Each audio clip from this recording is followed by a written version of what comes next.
Hello great മീഡിയാസിലേക്ക് സ്വാഗതം. Malayali from India ആദ്യ പ്രദർശനങ്ങൾ കഴിയുമ്പോൾ നല്ല പോസിറ്റീവ് റെസ്പോൺസ് തന്നെയാണ് സിനിമയ്ക്ക് വരുന്നത്. മലയാളികൾ ഏറെ ചർച്ച ചെയ്യപ്പെടാത്ത ഒരു വിഷയത്തെ, അല്ലെങ്കിൽ നമ്മൾ ചർച്ച ചെയ്യപ്പെടുന്ന വിഷയത്തെ കുറച്ചും കൂടെ വെടിപ്പും വൃത്തിയുമായി ചെയ്യുന്നു.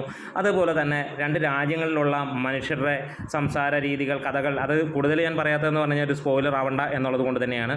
അപ്പോൾ അതുകൊണ്ട് അവിടെ നിർത്തുന്നു. എന്താണെങ്കിലും ഒരു സാധാരണ മലയാളി ലോകത്തിൻ്റെ മറ്റൊരു കോണിലേക്ക് പോകുമ്പോൾ അവൻ്റെ ചിന്താഗതികളും കാര്യങ്ങളും, ഒപ്പം ഇവിടെ രാഷ്ട്രീയവും മതവും എല്ലാം കൂടെ ചേർന്നിട്ടുള്ള ഒരു സിനിമ.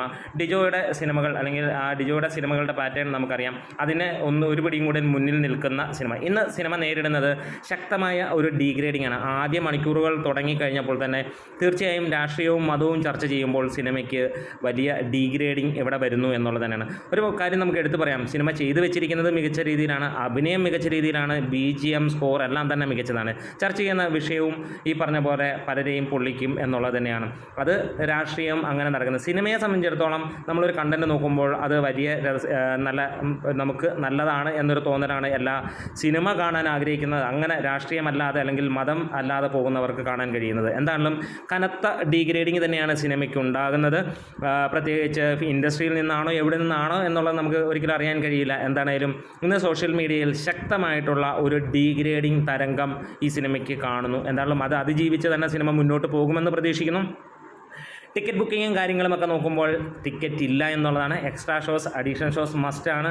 ഇന്ന് നോക്കിയിട്ട് എങ്ങും തന്നെ ടിക്കറ്റ് കിട്ടാനില്ല.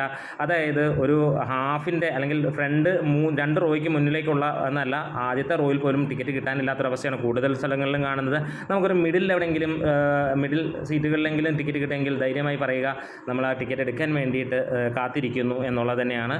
അപ്പം ഇന്ന് നോക്കിയിട്ട് എങ്ങും തന്നെ ടിക്കറ്റില്ല. ഇനി എക്സ്ട്രാ ഷോസ്, അഡീഷണൽ ഷോസൊക്കെ വന്നു കഴിഞ്ഞാൽ ഒരു പക്ഷേ കിട്ടുമായിരിക്കാം. എന്തായാലും ഈ ഒരു കനത്ത ഡീഗ്രേഡിങ്ങിനെയും സിനിമ എന്ന ഈ മലയാളി ഫ്രം ഇന്ത്യ എന്ന സിനിമ കവർ ചെയ്യുമെന്ന് ഉറപ്പിക്കുക. നമുക്ക് കാത്തിരിക്കാം. ഗംഭീരമായിട്ടുള്ള ഒരു വിജയമായി മാറട്ടെ എന്ന് ആശംസിക്കുന്നു. ബാക്കിയുള്ള മതം, രാഷ്ട്രീയമൊക്കെ മാറ്റി വെക്കുകയാണെങ്കിൽ സിനിമ എന്ന ലെവലിൽ നമുക്ക് കണ്ടിരിക്കാൻ അല്ലെങ്കിൽ കാണാൻ നല്ല ഒരു സിനിമ എന്ന് തന്നെ പറയാം. നിതിൻ പോളിയുടെ ഗംഭീര തിരിച്ചുവരവ് എന്ന് ഉറപ്പിക്കാവുന്ന സിനിമ തന്നെ. നമ്മുടെ വീഡിയോസ് ഇഷ്ടമായി സപ്പോർട്ട് ചെയ്യണം. Great medias.